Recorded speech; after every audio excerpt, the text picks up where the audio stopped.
ఇక బులెటిన్లో డీటెయిల్స్ చూస్తే హైదరాబాద్ కంచా గచ్చిబౌలిలోని 400 ఎకరాల భూ వివాదంపై సుప్రీంకోర్టు కీలక ఆదేశాలు జారీ చేసింది. స్థలాన్ని సందర్శించి మధ్యంతర నివేదిక ఇవ్వాలని తెలంగాణ హైకోర్టు రిజిస్టర్కు సూచించింది. మధ్యాహ్నం 3:30 లోపు నివేదిక ఇవ్వాలని ఆదేశించింది. హైకోర్టు విచారణపై స్టే ఇవ్వడం లేదని, తదుపరి ఆదేశాలు ఇచ్చే వరకు చెట్లు నరకొద్దని తెలంగాణ సీఎస్ను సుప్రీంకోర్టు ఆదేశించింది.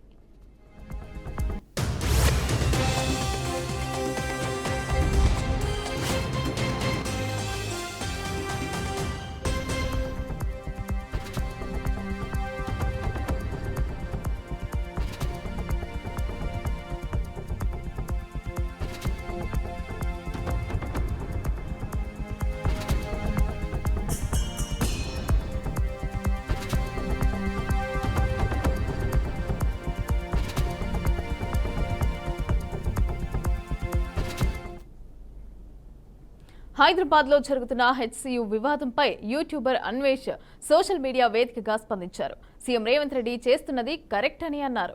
ఈ 400 ఎకరాల ద్వారా ప్రజల కోసం 50,000 కోట్ల రూపాయల సంపదను సృష్టిస్తున్నారని తెలిపారు. తెలంగాణ ప్రజల కోసం, తెలంగాణ భవిష్యత్తు కోసం రేవంత్ రెడ్డి ఈ నిర్ణయం తీసుకున్నారని చెప్పారు. ఈ డబ్బుతో తెలంగాణ అభివృద్ధి చెందుతుందని అన్వేష్ అన్నారు.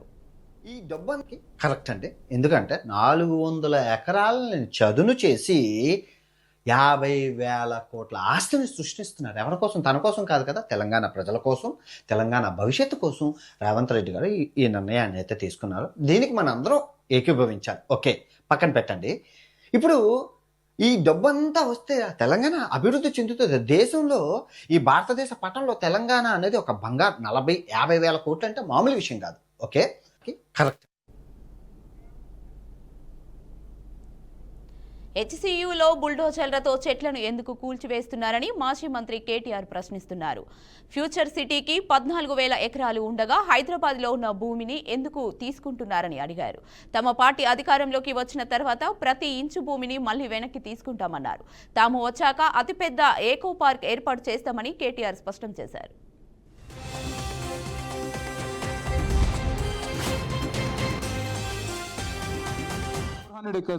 which this government is eyeing like a real estate broker. ఆ 400 ఎకరాలను ఎట్టి పరిస్థితుల్లో, ఇది కేసీఆర్ గారి మాట, మా పార్టీ మాట, మా పార్టీ తరఫున మేము మాటిస్తున్నాం, 3 ఏళ్లలో మేము ఖచ్చితంగా మళ్ళీ ప్రభుత్వంలోకి వస్తున్నాం. ప్రభుత్వంలోకి వచ్చిన తర్వాత మేము ఆ 400 ఎకరాలని మొత్తం హైదరాబాద్లో, మొత్తం తెలంగాణలోనే అతి పెద్ద ఈకో పార్క్గా ఏర్పాటు చేస్తాము. ఇప్పుడే నేను స్పష్టంగా చెప్తా ఉన్నా, ఈరోజు ఎవరైనా రేవంత్ రెడ్డి విసిరే బిస్కెట్ల కాశపడి, రేవంత్ రెడ్డి చెప్పే మాటల కాశపడి ఆ ల్యాండ్ 1 ఇంచ్ ఎవరన్నా కొనుక్కున్నా మళ్ళీ కుండ బద్దలు కొట్టినట్టు చెప్తున్నా, మమ్మల్ని తర్వాత అనొద్దు. ఖచ్చితంగా ప్రతి ఇంచ్ తిరిగి వెనక్కి తీసుకుంటాము. ఒక అద్భుతమైన ఈకో పార్క్, ఎట్లా అయితే ఒక సెంట్రల్ పార్క్ ఉంటుందో మన్హాటన్లో, ఆ స్థాయిలో ఒక అద్భుతమైన ఈకో పార్క్ను హైదరాబాద్ ప్రజలకి గిఫ్ట్గా అందిస్తాము. అటు సెంట్రల్ యూనివర్సిటీ విద్యార్థులకు ఆ గిఫ్ట్గా ఉంటుంది, హైదరాబాద్ ప్రజలకు కూడా ఇది ఒక గిఫ్ట్గా ఇస్తాము. ఇది మా కమిట్మెంట్, ఇది మా బాధ్యత. హైదరాబాద్ ప్రజలు మా ఓట్లేసి గెలిపించారు. మొన్నటి ఎన్నికల్లో కూడా ఏకపక్షంగా కాంగ్రెస్కి 1 సీట్ ఇవ్వకుండా గెలిపించారు. So we are committed to protecting environment in the city of Hyderabad, in the state of Telangana.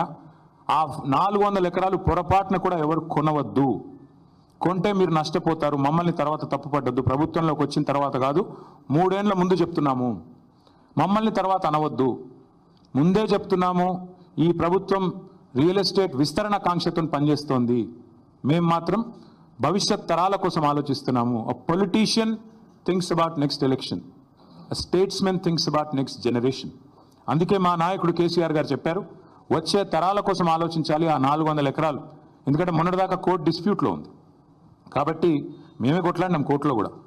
ఆ ప్రైవేట్ వ్యక్తులది కాదు, ఆ ల్యాండ్ ప్రభుత్వాన్ని. మేము కొట్లాడుతూనే ఆ ల్యాండ్ తిరిగి ప్రజలకు వచ్చింది. ఇవాళ అదేదో రియల్ ఎస్టేట్ కింద అమ్ముకోవడానికి కాదు మేము కొట్లాడింది. ఆ ప్రాంతంలో పర్యావరణ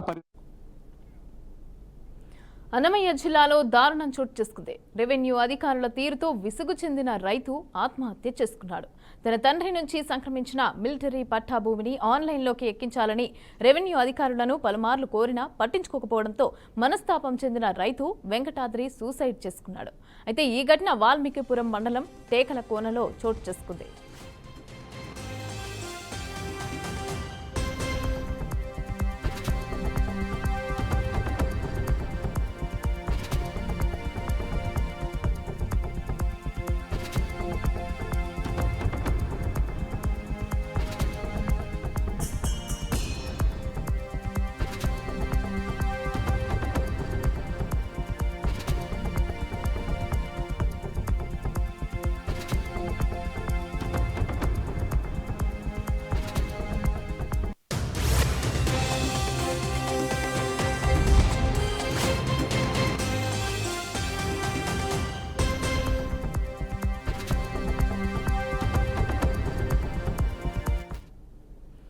అయితే రైతు వెంకటాద్రి తన తండ్రి నుంచి సంక్రమించిన మిలిటరీ పట్టా భూమిని రెవెన్యూ అధికారులు ఆన్లైన్ చేయలేదని మనస్తాపం చెందాడు. చేతిపైన సూసైడ్ లెటర్లో తన చావుకు కారణం రెవెన్యూ అధికారులు గ్రామానికి చెందిన 3 వ్యక్తుల పేర్లు అని రాసి చెట్టుకు ఉరివేసుకుని ఆత్మహత్య చేసుకున్నాడు. సమాచారం మేరకు సంఘటనా స్థలానికి చేరుకున్న పోలీసులు దర్యాప్తు చేపట్టారు. మృతదేహాన్ని పోస్ట్ మార్టం కోసం స్థానిక ప్రభుత్వ ఆసుపత్రికి అయితే తరలించారు. రైట్, ఇదే అంశానికి సంబంధించి పూర్తి అప్డేట్స్ మా ప్రతినిధి గోపి అందిస్తారు. గోపి, అసలు ఏం జరిగింది? ఆ సూసైడ్ లెటర్ లో ఉన్న వాళ్ళ పేర్లేంటి? అసలు ఏం చెప్తున్నారు దీనికి సంబంధించి?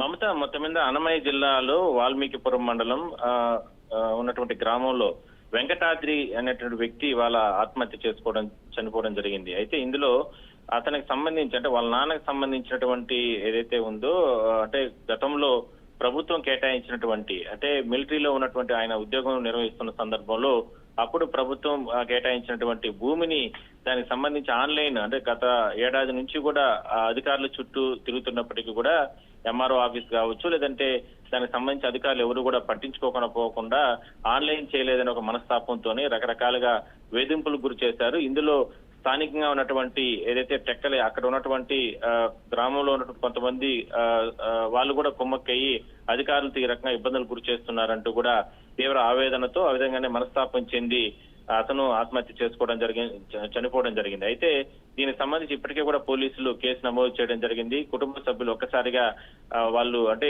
ఆల్రెడీ అతనికి మ్యారేజ్ పిల్లలు కూడా ఉన్న నేపథ్యంలో ఒకసారిగా వాళ్ళు అనాథలైన పరిస్థితి. ఈ కోణంలోనే పోలీసులు ప్రస్తుతానికి కేసు నమోదు చేసి దర్యాప్తు చేస్తున్నారు. అసలు ఆ ప్రభుత్వ భూమి అంటే మిలిటరీలో ఆయన ఉద్యోగం నిర్వహిస్తున్న సందర్భంలో అంటే వెంకటాద్రికి సంబంధించి వాళ్ళ నాన్న విధులు నిర్వహిస్తున్న సందర్భంలో సహజంగా ప్రభుత్వం కేటాయింపులు చేస్తుంది. దాదాపు 1.5 ఎకరాలు 2 ఎకరాల వరకు కూడా ఇస్తూ ఉంటుంది అంటే అక్కడ ఉన్నటువంటి భూమి వాల్యుయేషన్ బట్టి. అయితే ఇందులో భాగంగానే వెంకటాద్రికి ఆ భూమి రావడం జరిగింది. అయితే దాన్ని ఆన్లైన్ చేసే సందర్భంలోనే అధికారులు ఎక్కడా కూడా పట్టించుకోకుండా పోవడం కారణంగానే ఈ రకంగా ఆయన ఆత్మహత్య చేసుకోవడం జరిగింది. ఇందులో కొంతమంది అంటే కొంతమంది అనుమానితులు కొంతమంది అంటే రకరకాలుగా వేధింపులు గురి చేశారంటూ కూడా వాళ్ళు ఇచ్చినటువంటి సూసైడ్ నోట్ కావచ్చు లేదంటే వీళ్ళు కుటుంబ సభ్యులు ఇచ్చిన కంప్లైంట్ లో కూడా వాళ్ళు నోట్ చేయడం జరిగింది. వాళ్ళపైన కూడా పోలీసులు చర్యలు తీసుకునే అవకాశం అయితే ఉంది. Mamata, right, thank you Gopinath, thanks for the updates.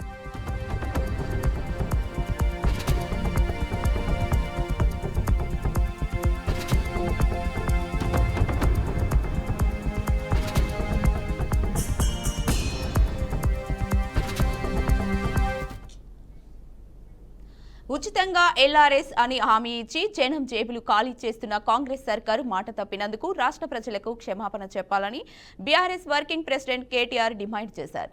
తమ హయాంలో సంక్షేమం రూపంలో వేల కోట్లు గడప గడపకు చేరితే కాంగ్రెస్ పాలనలో ఆర్థికంగా చితికిపోయిన ప్రజల నుంచి వేల కోట్లు వసూలు చేయడం పేద మధ్యతరగతి ప్రజలకు వెన్నుపోటు పొడవడమే అని విమర్శించారు. ఢిల్లీ పార్టీల మేనిఫెస్టోలు చిత్తు కాగితాలతో సమానమని, అడ్డదారిలో అధికారంలోకి రావడానికి అందులో చెప్పేవన్నీ మాయమాటలేనని ముఖ్యమంత్రి మరోసారి నిరూపించారని ఎక్స్ వేదికగా ఆయన ఆగ్రహం వ్యక్తం చేశారు.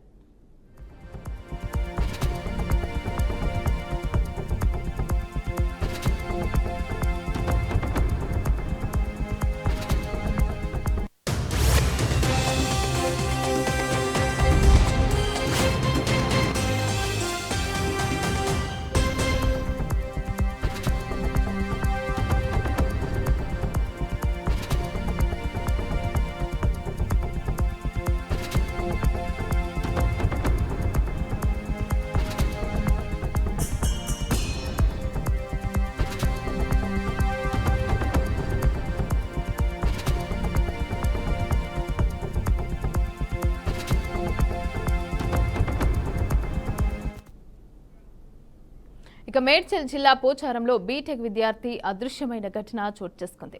శ్రీనిధి ఇంజనీరింగ్ కాలేజీలో 3rd ఇయర్ చదువుతున్న అజితేష్ తప్పిపోయాడు. వారాసిగూడలో ఫ్రెండ్ ఇంటికి వెళ్తున్నట్లు అజితేష్ స్నేహితులకైతే చెప్పాడు. ఇక అదే రోజు తండ్రి రామకృష్ణ ఫోన్ చేశారు. మొబైల్ స్విచ్ ఆఫ్ రావడంతో తండ్రి స్నేహితులను అడిగాడు. అజితేష్ ఆచూకీ తెలియకపోవడంతో పోలీసులకు ఫిర్యాదు చేశారు. ఇక మిస్సింగ్ కేసుగా నమోదు చేసుకుని పోలీసులైతే దర్యాప్తు కొనసాగిస్తున్నారు.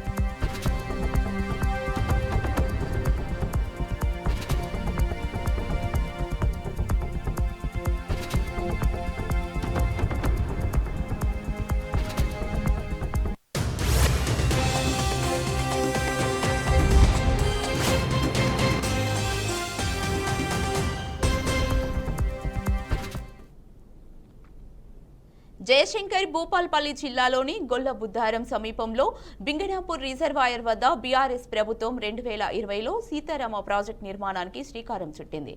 మెట్ట భూములను సాగులోకి తేవాలనే లక్ష్యంతో 64 కోట్ల రూపాయలతో కేసీఆర్ ఈ ప్రాజెక్టును మొదలుపెట్టారు. పంప్ హౌస్, సబ్ స్టేషన్, 14 కిలోమీటర్ల పొడవున పైప్ లైన్ నిర్మాణం చేపట్టి పలు గ్రామాల రైతులకు సాగునీరు అందించాల్సి ఉంది. అయితే పంప్ హౌస్, సబ్ స్టేషన్ నిర్మాణంతో పాటు 9 కిలోమీటర్ల పొడవున పైప్ లైన్ నిర్మాణ పనులను ఆనాడే పూర్తి చేశారు. పంప్ హౌస్ సమీపంలో 4 ట్రాన్స్ఫార్మర్లను ఏర్పాటు చేసి నీటిని ఎత్తిపోసేందుకు 4 240 హెచ్పీ మోటార్లు, 3 170 హెచ్పీ మోటార్లను ఏర్పాటు చేశారు. ఈ పనుల్లో జాప్యం ఏర్పడింది. చివరికి అప్పటి కలెక్టర్ భవేష్ మిశ్రా అటవీ శాఖ అధికారులతో మాట్లాడి సమస్యను పరిష్కరించారు. ఈ ప్రాజెక్టు పైప్ లైన్ పనులు పూర్తి చేస్తే 5,000 ఎకరాలు సాగులోకి వచ్చేదన్నారు. అలాంటిది ఇప్పుడు సీతారామ ప్రాజెక్టు ఊసే ఎత్తడం లేదంటే రేవంత్ ప్రభుత్వానికి ప్రాజెక్టులపై ఉన్న చిత్తశుద్ధి అవగతం అవుతుందన్నారు. సీతారామ ప్రాజెక్టే పెద్ద దిక్కని, అన్నదాతల కోసం అయినా కరెంటు కనెక్షన్ ఇప్పించి ఆదుకోవాలని వారు కోరారు.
సికింద్రాబాద్లో అత్యాచార యత్న ఘటనలో తీవ్ర గాయాల పాలైన యువతిని చికిత్స నిమిత్తం యశోద ఆసుపత్రిలో చేర్పించారు. ఇక మెరుగైన వైద్య చికిత్స కోసం కేంద్ర మంత్రి బండి సంజయ్ కిషన్ రెడ్డి సూచన మేరకైతే అశ్విత ఆసుపత్రిలో ఆమెకు చికిత్స అందించారు. ప్రస్తుతం ఆమె ఆరోగ్య పరిస్థితి క్రమక్రమంగా మెరుగవుతోందని వైద్యులు సూచించడంతో వారి స్వగ్రామానికి తీసుకెళ్లినట్లుగా రైల్వే పోలీసులు తెలిపారు. అయితే నిందితుడిని పట్టుకునేందుకు అన్ని కోణాల్లో కూడా దర్యాప్తు చేస్తున్నట్లుగా రైల్వే పోలీసులు వెల్లడించారు.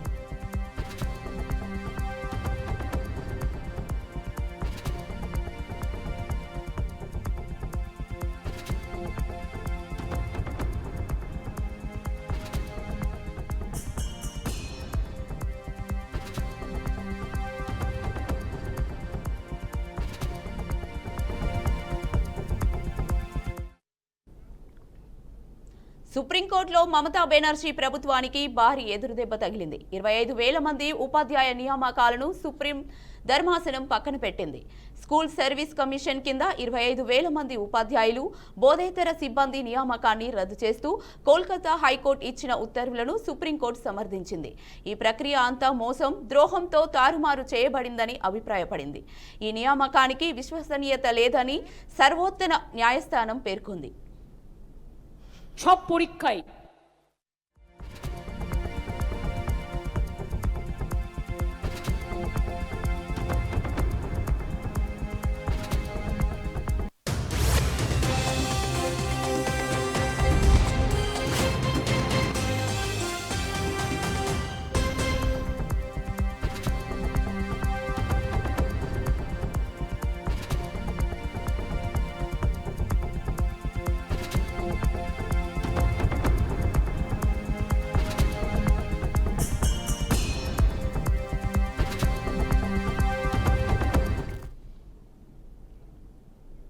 ఇక తెలంగాణలో 10 మంది ఎమ్మెల్యేల ఫిరాయింపు కేసులో కీలక పరిణామం చోటు చేసుకుంది. ఎమ్మెల్యేల ఫిరాయింపు కేసులో దేశ అత్యున్నత న్యాయస్థానం సుప్రీంకోర్టులో విచారణ ముగిసింది. అయితే ఈ మేరకు ఈ కేసులో పూర్తి వాదనను విన్న justice BR Gavai, Augustine George మహీష్ల ద్విసభ్య ధర్మాసనం అయితే తీర్పును రిజర్వ్ చేస్తున్నట్లుగా ప్రకటించింది. అయితే 8 వారాల్లోగా తీర్పు ఇవ్వాలని బీఆర్ఎస్ తరపు అడ్వకేట్ ఆర్యామ సుప్రీంకోర్టును కోరారు.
ఇక తెలంగాణలో 10 మంది ఎమ్మెల్యేల ఫిరాయింపు కేసులో కీలక పరిణామం అయితే చోటు చేసుకుంది.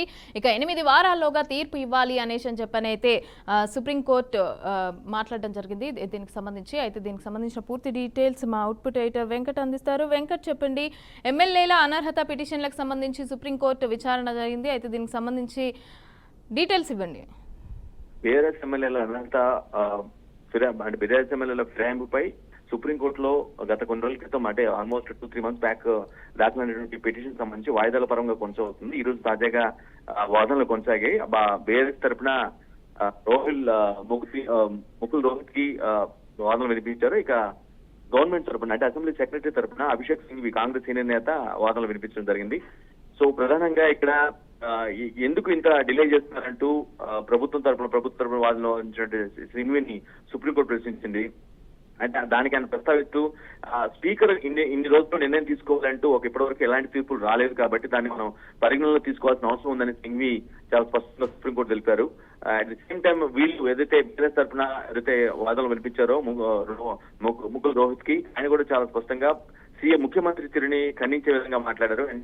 అసెంబ్లీ వేదికగా ఈ విధంగా ఉప ఎన్నికలు రావు, స్పీకర్ తరఫున నేనే చెప్తున్నాను అని సవాల్ విసినట్టుగా ఆయన మాట్లాడడం అనే విషయాన్ని ఇక్కడ బీఆర్ఎస్ తరఫున లాయర్ సుప్రీంకోర్టు ఉంది. దీనికి జస్టిస్ గవాయ్ చాలా అభ్యంతరం వ్యక్తం చేశారు. ఎట్లా ఏ విధంగా ఒక సీఎం స్థాయిలో ఉన్నటువంటి వ్యక్తి ఆ విధంగా స్వీయ నియంత్రణ లేకుండా అట్లా ఫ్రీ ఫ్లోటింగ్ గా అట్లా వ్యాఖ్యలు చేస్తారు, అది సరికాదు కదా, ఆయన స్వీయ నియంత్రణ చేసుకోలేరా అని ఒక ప్రశ్న జరిగింది. దానికి సింఘ్వి కూడా తనదైన శైలిలో స్పందించడం జరిగింది.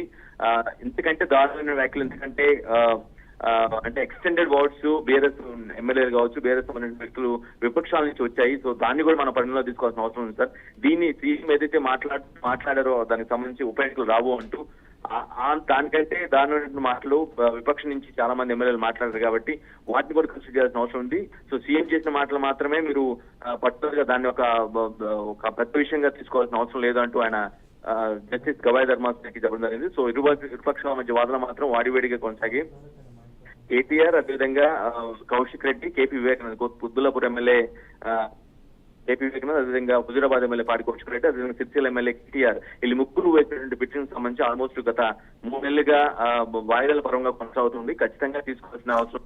ఎవరైతే పార్టీ ఒక పార్టీ బీఫామ్ పైన గెలిచి తర్వాత పదవుల కోసం లేదంటే వ్యక్తిగత ప్రయోజనాల కోసం పార్టీ మారారు, కాంగ్రెస్ పార్టీలో జరిగారు, వీళ్ళందరూ ఈ 10 మంది ఎమ్మెల్యేలు ఇమ్మీడియట్ గా అనర్హత పెట్టి వేయాల్సిన అవసరం ఉందని చెప్పి ఆయన ఆ పిటిషన్ సంబంధించి దాఖలు చేయడం జరిగింది. ఆ పిటిషన్ పైన దఫదఫాలుగా వాయిదాలు జరుగుతూ ఈ రోజు కూడా కొంత హైటెడ్ డిబేట్ జరిగిందని చెప్పుకోవాలా.